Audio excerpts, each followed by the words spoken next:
Welcome back, guys, to another Zelda Dungeon Fast Guide. We are now on level 4 of Quest 2 in the original Legend of Zelda for the NES. There are two optional keys that I would recommend collecting throughout this dungeon. The first one is located in the room to the left. You can get one for free by defeating 2 Zols and 3 keys.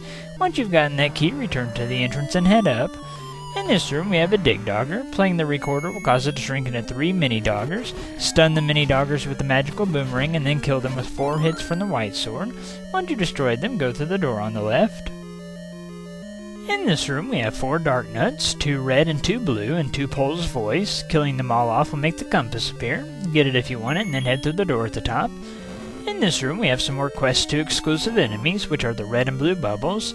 Getting hit by a red bubble will permanently take away your sword, and getting hit by a blue bubble will give the sword back. Neither bubble will do any damage, so really all the blue ones can do is push you around. In this room is the first treasure of the dungeon, which is guarded by 2 Gibdos, 2 Keys, and 2 Pole's Voice. The treasure in this room is the Book of Magic. The Book of Magic still has all the exact same uses that it had in the first quest. However, you won't be getting the magic wand for quite some time. But whenever you do finally obtain it, it'll already be powered up, which is pretty nice. After you dispose of all the enemies, push the block on the middle left and enter the stairs. For those of you who don't know, the Book of Magic upgrades the magic wand so that the spells that it shoots leave fire behind. Besides harming enemies, the fire can also light up dark rooms as well, which is pretty cool. Once you get out of the treasure room, walk through the wall at the top.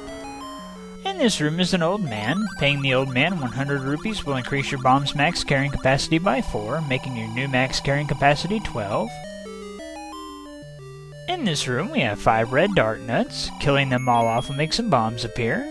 Get them if you want them, and then head through the locked door on the left. In this room is 6 blue Dark Nuts. Killing them all off will make a key appear.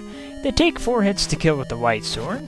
Remember to attack them from the sides or behind, otherwise they'll block your attack. You can also destroy them with bombs. It takes 2 bombs to kill a blue Dark Nut.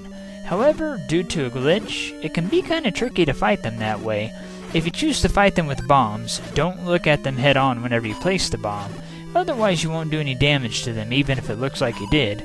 Dark Nuts tend to drop a lot of health refills too, so even if you take quite a bit of damage, you might still be able to recover some of that health back pretty easily. Once you dispose of the final enemy, grab the key, go through the door at the top, and keep moving to avoid the blade traps. The second optional key that I would recommend collecting is located in the room to the right. In that room you can defeat 2 Gibdos, 2 Keys, and 2 Pole's Voice to get a key for free. After collecting that key, return to the room that we were just in and go through the door at the top. Bomb the upper wall in this room to continue. In this room we have 4 Dark Nuts, 2 red and 2 blue, and 4 bubbles, 3 red and 1 blue. If your sword gets taken away by one of the red bubbles, then let the blue bubble hit you before exiting the room.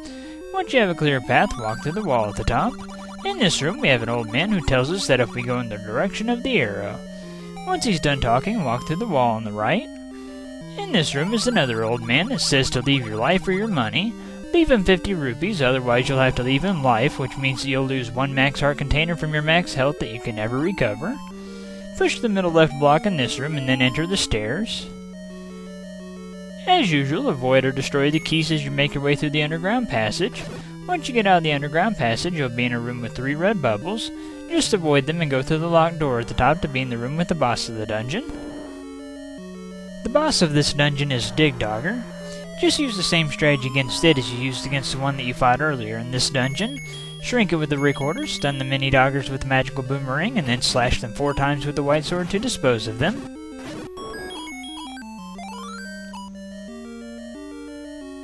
As shiny and tempting as the Triforce is in this room, do not get it yet. Instead, walk behind the Triforce's altar and walk through the wall at the top. In this room we have 3 red Dark Nuts. Kill them all off to make the shutters open. Either 2 hits from the White Sword or 1 bomb will dispose of them. Remember not to look at them when placing a bomb if you decide to fight them that way. Once you've destroyed all of them, go through the door at the top. In this room is 3 Dodongos. Feed them 2 bombs or stun them with the smoke and slash them once to destroy them. In this room is the second treasure of this dungeon, which is guarded by 4 Dark Nuts, 2 red and 2 blue, and 2 Pole's Voice. The second treasure of this dungeon is the Raft. The Raft is still used in all the same locations as it was in the first quest, so there's nothing new there. It can be easy to get cornered in this room and take a lot of damage, but if you're at full health, then find a safe spot to stand and snipe the enemies with sword beams.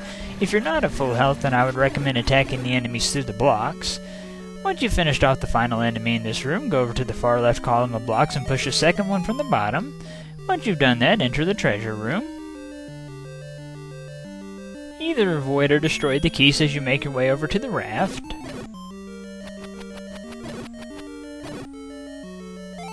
Once you obtain the raft, it's a quick route back to the Triforce. Once you get out of the treasure room, start heading down. Just keep going straight down until you get to the room with the Triforce. Easy enough. And just like that, we have now completed level 4 of Quest 2 in the original Legend of Zelda for the NES. If you've taken the correct path so far, then you should now have 3 keys.